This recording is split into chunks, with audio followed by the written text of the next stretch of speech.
Bon, la dernière question, je reviens sur l'offre de transport. Est-ce que la densification ou l'accroissement de l'offre de transport ne va pas continuer et contribuer à l'étalement de la ville, ce qui n'est pas vraiment souhaitable, et à faire que les problèmes fonciers, les problèmes de logement vont éloigner, ou le coût du logement en tout cas, vont éloigner encore un peu plus les gens qui travaillent de leur lieu de travail? C'est un des gros problèmes entre la combinaison transport, coût du foncier, coût du logement. Et donc aujourd'hui, peut-être que le premier effet pervers et malheureux qu'on peut imaginer avec une massification, une densification du transport en Ile-de-France, c'est d'étaler encore un peu plus la ville et d'éloigner encore un peu plus les gens de leur lieu de travail. Je vais essayer de répondre à ça. Je ne pense pas que ce soit tout à fait exact. Je veux dire par là que le plus gros du transport, c'est quand même la rocade qui est en proche couronne. C'est les liaisons avec les deux, Roissy et Orly. Et je veux dire qu'actuellement, entre Paris, Orly et Paris et Roissy, il y a quand même déjà beaucoup de monde. On ne va pas beaucoup s'étaler si on est là-bas dans ce secteur-là. Le secteur Est, je veux dire la couronne Est, avec les desserts Clichy-sous-Bois, Montfermeil, dans des coins un peu paumés qui n'ont absolument rien en ce moment. Non, je ne pense pas vraiment que le système... Je ne pense pas que le système actuellement développe beaucoup d'étalement, tel qu'il est conçu en tout cas. À partir du moment, pardon pour vous répondre aussi, pour compléter la réponse, à partir du moment où on passe d'une métropole très centralisée sur Paris à une métropole polycentrique avec plusieurs centres, ça enlève quand même de la pression foncière sur le centre. On peut espérer. Donc a priori, le projet permettra quand même de faire baisser la tension foncière sur les nœuds qui sont très bien desservis, puisque ça créera plus de pôles mieux desservis. Donc a priori, sur ce point-là, je ne pense pas que le projet soit mal conçu. En revanche, il faut beaucoup d'accompagnement. Je veux dire, moi, je plaide pour qu'on augmente, d'abord qu'on applique la loi SRU de 20% de logements sociaux dans toutes les communes, avec des vraies contraintes de l'État, voire que Madame le préfet dépose elle-même le permis de construire à Neuilly-sur-Seine, s'il le faut, si le maire ne fait pas le nécessaire. Ce que la loi permet, mais concrètement, je ne sais pas pourquoi les préfets ne le font pas. Et d'autre part, aller plus loin dans les métropoles comme l'Île-de-France, où il y a une tension foncière absolument incroyable, augmenter à 30% la part de logement social et intermédiaire. Quand je dis intermédiaire, en réalité, c'est pour 70% de la population. Parce qu'à un moment donné, les dispositifs, c'est lié, etc., c'est très bien, ça relance l'effort de construction. Mais on ne peut pas demander à un propriétaire privé, un investisseur, d'avoir des tarifs sociaux. Donc c'est contre la loi du marché. Donc à un moment donné, il faut être cohérent. Il faut faire comme d'autres pays le font, comme par exemple à Amsterdam. Pratiquement, il y a un terrain qui se vend, la mairie préempte, elle achète, elle a un droit d'acheter, moins cher en plus, et elle construit des logements sociaux, intermédiaires, et elle favorise aussi de la construction privée dense. Tant que, à quoi servent les politiques si ce n'est pas pour réguler le marché ? Donc à un moment donné, il faut du courage politique. Ça coûte pas cher. Mais par contre, il faut le chercher. C'est pareil sur la question de la gouvernance. Les meilleurs points d'amélioration du projet du Grand Paris ne coûtent pas cher.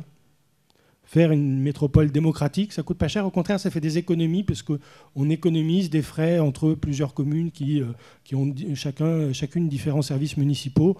Chacune n'a pas les moyens d'investir, d'avoir du personnel, d'avoir du matériel à la hauteur d'une métropole.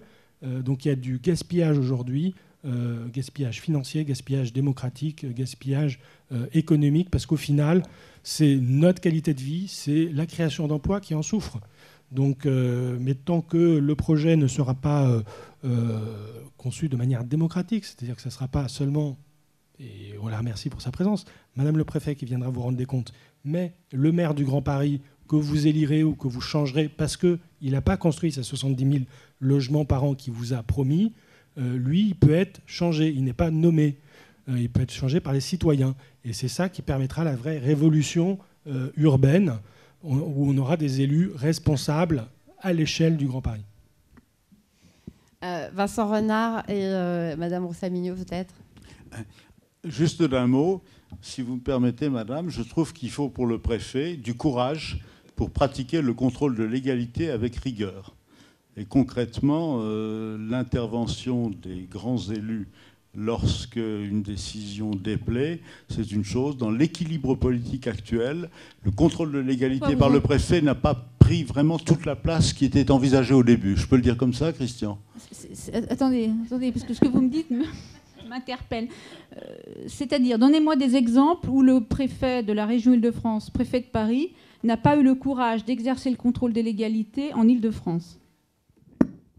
Il y a une simple question de fait. On parlait de la substitution pour les 20% de logements sociaux.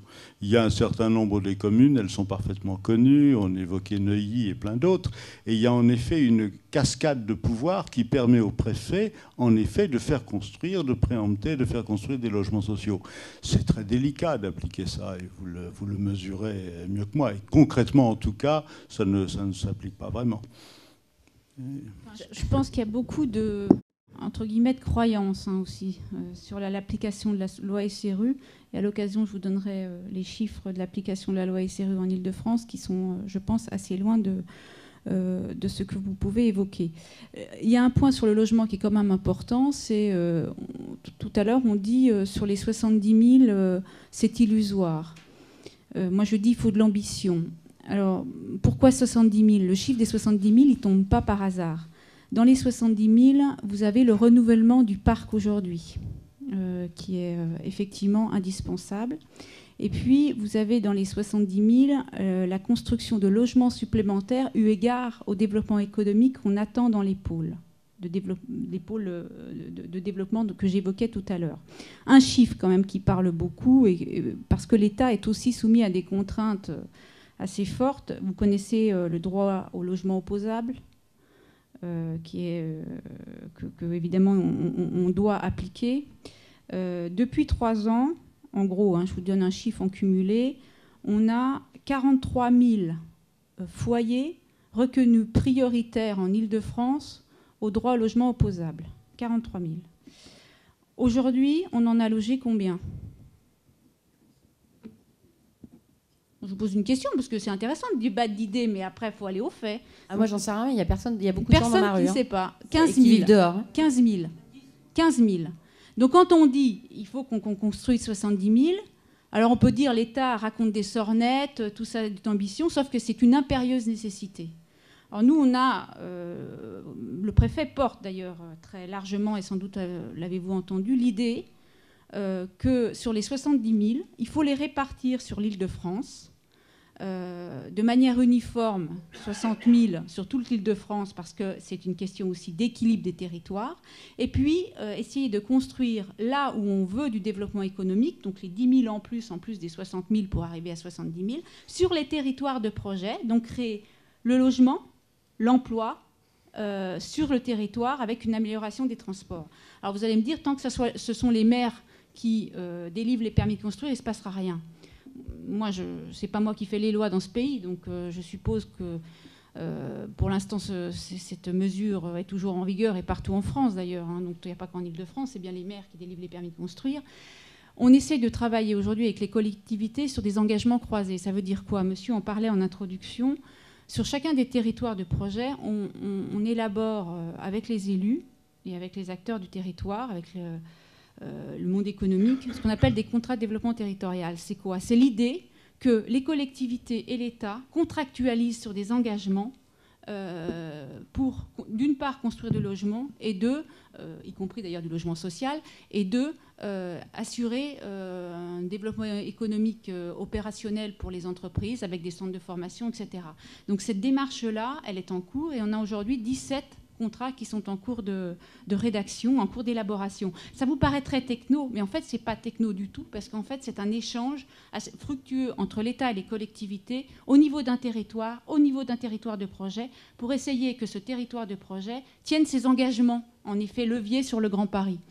Et l'idée qu'on porte aussi, c'est que ces maires-là qui s'engageraient, ils puissent avoir une aide aux maires bâtisseurs. Et donc que s'ils construisent, à partir d'un certain nombre de logements, et on les aide pour les équipements publics. Parce qu'évidemment, les élus, ils vous disent quoi ? Il faut que je fasse du logement, mais aussi il faut que je finance mes équipements publics. Donc voilà un peu le travail aujourd'hui de concertation qu'on mène avec les collectivités. Alors après, on peut prendre la méthode dure, c'est faire une OIN logement, une opération d'intérêt national logement, c'est-à-dire imposer partout la construction. Ce n'est pas le choix qu'aujourd'hui a fait l'État. On préfère être dans la concertation avec les collectivités territoriales. Voilà. Je suis désolée, là, parce qu'il reste plus que 10 minutes pour déjeuner, mais tu pourras, je suis désolée, tu pourras poser tes questions. Messieurs, madame, merci beaucoup. C'était tout à fait passionnant. Je pense qu'on aurait pu encore discuter un petit bout de temps. Mais donc, vous aurez les questions au buffet parce qu'il faut que vous mangiez, puis il faut que mon public mange aussi. Merci.